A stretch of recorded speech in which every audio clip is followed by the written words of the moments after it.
বঞ্চিত, অত্যাচারিত করে রেখেছে। এই জ্যোতির্ময় সিং মাহাতো মানুষের ভোট নিয়ে মানুষের 100 দিনের টাকা বন্ধ করেছে। এই বিজেপির সাংসদ মানুষের টাকা নিয়ে আবাসের টাকা বন্ধ করেছে। এই জ্যোতির্ময় সিং মাহাতো মানুষের টাকা নিয়ে, এই মানুষের ভোট নিয়ে রাস্তার টাকা বন্ধ করেছে।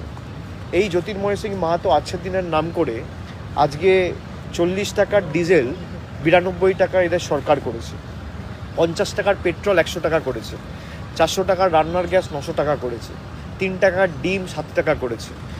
1000 টাকা যে মমতা বন্দ্যোপাধ্যায় লক্ষ্মীর ভাণ্ডারের মাধ্যমে দিচ্ছে সেটা আধার আর প্যান কার্ডের নাম করে লিঙ্ক করে সেটা দিল্লিতে নিয়ে চলে যাচ্ছে। গরিব মানুষকে দীর্ঘদিন ধরে বঞ্চিত, শোষিত করে রাখার যে একটা পরিকল্পনা এবং সমাজে বিভাজন করে রেখে মানুষকে ক্ষতিগ্রস্ত করে গরিব করে রেখে নিজেদের রাজনৈতিক স্বার্থ চরিতার্থ করা, এবং আজকে বিজেপির যে সংকল্পপত্র সেখানে মানুষের যে ভোটাধিকার প্রয়োগ করার অধিকার সেটাও বিজেপি কেড়ে নিচ্ছে।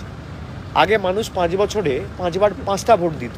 যারা পঞ্চায়েত স্তরে থাকে, পঞ্চায়েত এলাকায় থাকে, গ্রামীণ এলাকায় থাকে, পঞ্চায়েতে 3 বার ভোট দেয়, জেলা পরিষদে 1টা ভোট দেয়, সমিতিতে 1টা ভোট দেয়, গ্রাম সভায় 1টা ভোট দেয়, নির্বাচনে আবার বিধানসভা নির্বাচনে 1টা ভোট দেয়, লোকসভা নির্বাচনে 1টা ভোট দেয়। সুতরাং 5 বছরে আপনি গড়ে দেখলে 4 থেকে 5টা ভোট দেয়। সেখানে বিজেপি বলছে 1 নেশন 1 ইলেকশন, মানে আপনি আর ভোট দিতে পারবেন না। আপনি যে ভোট দিয়ে সরকার নির্বাচিত করবেন, আপনি যাকে উচিত শিক্ষা দিতে চান ভোটের মাধ্যমে, সেই মৌলিক অধিকারও আপনার কেড়ে নেওয়া হচ্ছে। ভারতবর্ষের সংবিধানে যে মৌলিক অধিকার আপনার হাতে তুলে দেওয়া হয়েছে, বাবা সাহেব আম্বেদকরের যে সংবিধান, সেই সংবিধানের মৌলিক অধিকারের পরিপন্থী বিজেপির মতাদর্শ এবং রাজনৈতিক দর্শন এবং তাদের সংকল্প যে কথাগুলো বলা হয়েছে, এটা দুর্ভাগ্যজনক।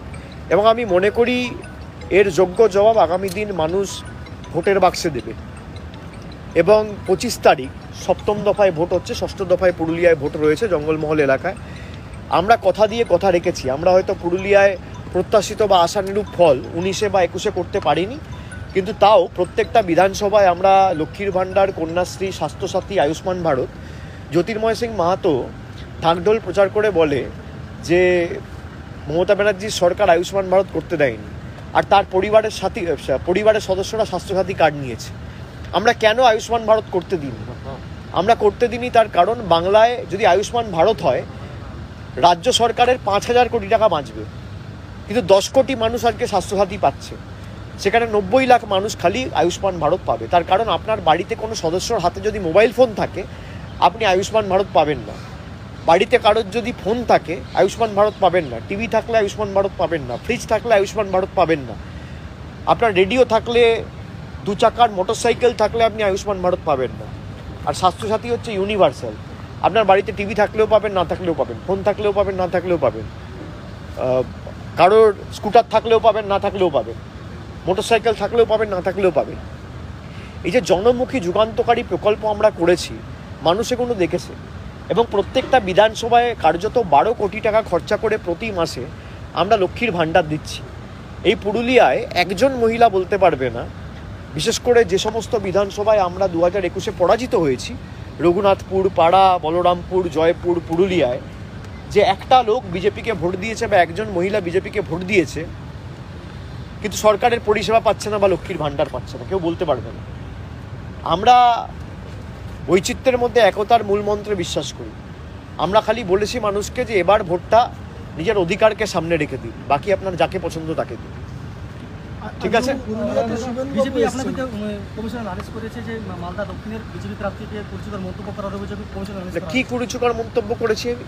ওরা ওই বেহায়া শব্দটা দিয়ে বলেছে যে আপনার প্রচার, আর ওনারা যে শব্দগুলো আমি কেন বলেছি, যে প্রতিনিধি মানুষের ভোটে নির্বাচিত হয়ে 2021 সালে বিধায়ক হওয়ার পর কেন্দ্র সরকারকে বলে মানুষের টাকা বন্ধ করে দাও, তাকে আমি বেহায়া বলবো না তো কি বলবো?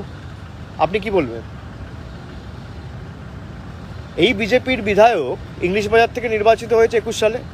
3 বছরে ওনাকে বলুন একটা চিঠি যদি লিখে থাকে কেন্দ্রকে যে আমি নির্বাচিত হয়েছি মানুষের ভোটে, দয়া করে আপনারা মানুষকে বঞ্চিত করবেন না, মানুষের টাকা ছেড়ে দিন, আমি ওনার পায়ে হাত দিয়ে ক্ষমা চাইব, একটা চিঠি দেখাতে বলবো।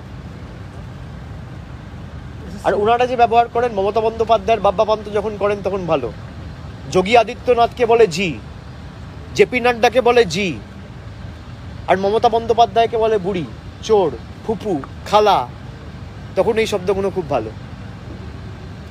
মানে তুমি করলে চমৎকার আর আমি করলে বলৎকার। বিজেপি যে ভাষায় বোঝে আমি সে ভাষায় বিজেপিকে জবাব দিতে জানি। মানুষের টাকা যে বঞ্চিত করে রাখবে, মানুষের সাথে যে বেইমানি করবে, সে এই ভাষাতেই আক্রমণ শুনবে। বলুন। আপনি গতকাল নবজোয়ার শুরু করেছিলেন 2023 আজকের দিনে শুরু করেছিলেন। আজকের দিনে শুরু করেছিলেন এবং সেই নবজোয়ার সারা রাজ্যে পঞ্চায়েতে একটা বড় সাফল্য এনে দিয়েছে, কি বলবেন? এবং সেদিনও কোচবিহার ছিল একটা। দেখুন, আমি একটা কথাই বলেছিলাম নবজোয়ার শুরু করার সময়, আমি যখন দীর্ঘ 2 মাস রাস্তায় ছিলাম, মানুষকে বলেছিলাম আপনারা নিজের অধিকারকে সামনে রেখে ভোটাধিকারটা প্রয়োগ করুন। তার কারণ মানুষের কি ক্ষমতা মানুষ সেটা জানে না। মানুষ ভাবে গণতন্ত্রের শেষ কথা প্রধানমন্ত্রী, মুখ্যমন্ত্রী, বিধায়ক, সাংসদ, পঞ্চায়েতের প্রতিনিধি, রাজ্যপাল, রাষ্ট্রপতি, এরা বলে। শেষ কথা মানুষ বলে। মানুষ নবজোয়ারের সময় আমাকে বলেছিল যে বাড়ির টাকা পাচ্ছি না, 100 দিনের টাকা পাচ্ছি না, লক্ষ্মীর ভাণ্ডার বাড়াও। আজকে দেখুন, পঞ্চায়েতে ভোট দিয়েছিল সেই 100 দিনের টাকাকে সামনে রেখে, লক্ষ্মীর ভাণ্ডারকে সামনে রেখে। পঞ্চায়েত শেষ হয়েছে, তার 6 মাসের মধ্যে 100 দিনের টাকাও পেয়েছে, লক্ষ্মীর ভাণ্ডার দ্বিগুণ হয়েছে। এবার আমি বলবো, নিজের আবাসকে সামনে রেখে লড়াই করুন, নিজের অধিকারকে সামনে রেখে লড়াই করুন। আপনারা যদি নিজের অধিকারকে সামনে রেখে লড়াই করেন, আপনার অধিকার থেকে আপনাকে কেউ বঞ্চিত করে রাখতে পারবে না।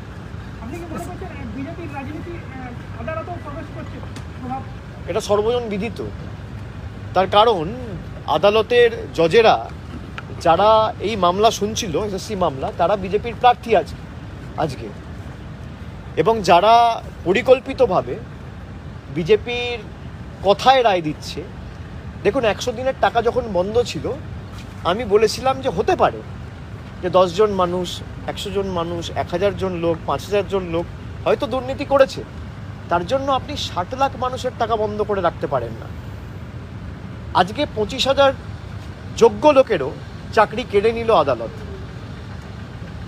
তার মানে আদালতের তর্কেই যদি আমি ধরি, একজন বিচারপতি থাকাকালীন বলেছে BJP approach me and I approach BJP, মানে বিজেপির সাথে তিনি যোগাযোগে ছিলেন। তাহলে সেই বিচারপতি যদি বিজেপিতে যায়, তাহলে ভারতবর্ষ থেকে কলকাতা হাইকোর্টটাকেই তো তুলে দেওয়া উচিত।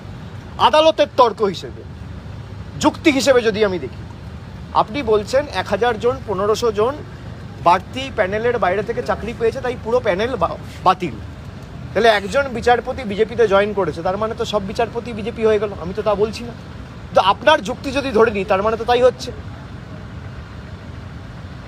বিচারপতি বলেছেন যে সবার চাকরি বাতিল করে দেওয়া হবে, এবং তার 2 দিন আগে বিজেপির নেতা শুভেন্দু অধিকারী তিনি বলছেন আমি সপ্তাহের শুরুতেই বুম ফাটাবো। একটা সপ্তাহ শুরু হয় কবে? সোমবার। আপনারাই বলছেন সোমবার, রায়টা এলো কবে? সোমবার। এটা কি কাকতালীয়? আমি এইটুকু প্রশ্নকালী সাধারণ মানুষের কাছে রাখছি। গতকাল ওন্দার বিধায়ক অমর শাখা তিনি একটা কর্মী সভা থেকে, একটা জনসভা থেকে বলেছেন এ তো সবে শুরু। এপ্রিলের 30 তারিখের মধ্যে আরও 59,000 যোগ্যদের চাকরি যাবে। যাদের চাকরি গেছে আমি তাদের অনুরোধ করব, যারা যোগ্য আমি তাদের অনুরোধ করব যে আপনারা বিব্রত হবেন না, বিরত হবেন না। দলগতভাবে তৃণমূল কংগ্রেস সর্বশক্তি প্রয়োগ করে আপনাদের পাশে ছিল, আছে এবং থাকবে। কারোর চাকরি আমরা যেতে দেবো না। বিশেষ করে মেধাযুক্ত যাদের চাকরির প্রয়োজন, যারা কষ্ট করে মেধার ভিত্তিতে চাকরি পেয়েছে, আজকে প্রতিশোধ নেওয়ার জন্য এই যে হাইকোর্টের অর্ডার, তার রন্ধে রন্ধে বিজেপি স্ট্যাম্প রয়েছে। বিজেপি যেভাবে 4 জন দুর্নীতি করলে 100 দিনের টাকা আটকে দেয়, সেইভাবেই একই পথে হেঁটে 4 জন প্যানেলের বাইরে বা কিছু লোক প্যানেলের বাইরে চাকরি পেয়েছে বলে গোটা প্যানেলটা বাতিল করে দিয়েছে। এটা দুর্ভাগ্যজনক, বেদনাদায়ক। এই ভূভারতে আমরা কোথাও দেখিনি। কলকাতা হাইকোর্ট যেভাবে, কলকাতা হাইকোর্টের একাংশ বিজেপির সাথে যোগসাযোগে রয়েছে এবং তাদের কথায় বিচার ব্যবস্থা প্রভাবিত হয়ে রায় দিচ্ছে, কেন শুভেন্দু অধিকারীর বিরুদ্ধে ব্যবস্থা হবে না? উনি বলেছিলেন বিস্ফোরণ করব। সোমবার দিন 2টো জিনিস হয়েছে। এক, আমাকে একজন হামলা করতে এসেছিল, রেকি করে গেছিল, তিনি অ্যারেস্ট হয়েছে। আর দ্বিতীয়, কলকাতা হাইকোর্ট অর্ডার দিয়ে পুরো প্যানেল ক্যান্সেল করেছে। তাহলে বিস্ফোরণ দুটোর মধ্যে একটা। ওই যে আমরা আগে বলতাম যে বলে বলে গোল দেবো, ছোটবেলায় বলতাম না, ম্যাচ ফিক্সিং আপনারা দেখেছেন? যারা বেটিং করে বলে পরের বলে ছক্কা হবে, তাই হয়। কেউ বলে পরের বলে আউট হবে, তাই হয়। কেউ বলে পরের বলে একটা ইয়র্কার দেবে, তাই হয়। এগুলো হচ্ছে অর্ডার ফিক্সিং, দুর্ভাগ্যজনক। Court fixing. আগে আমরা বেটিং শুনতাম, এখন বেটিংয়ের নতুন মাত্রা অ্যাড করছে কলকাতা হাইকোর্টের একাংশ। বিজেপির লোকেরা বেটিং করছে, আর সেই বেটিংয়ের সেই বেটিংয়ের দোসর হিসেবে কাজ করছে কিছু বিচার ব্যবস্থার বিচারকের আসনে থাকা বিচারপতিরা।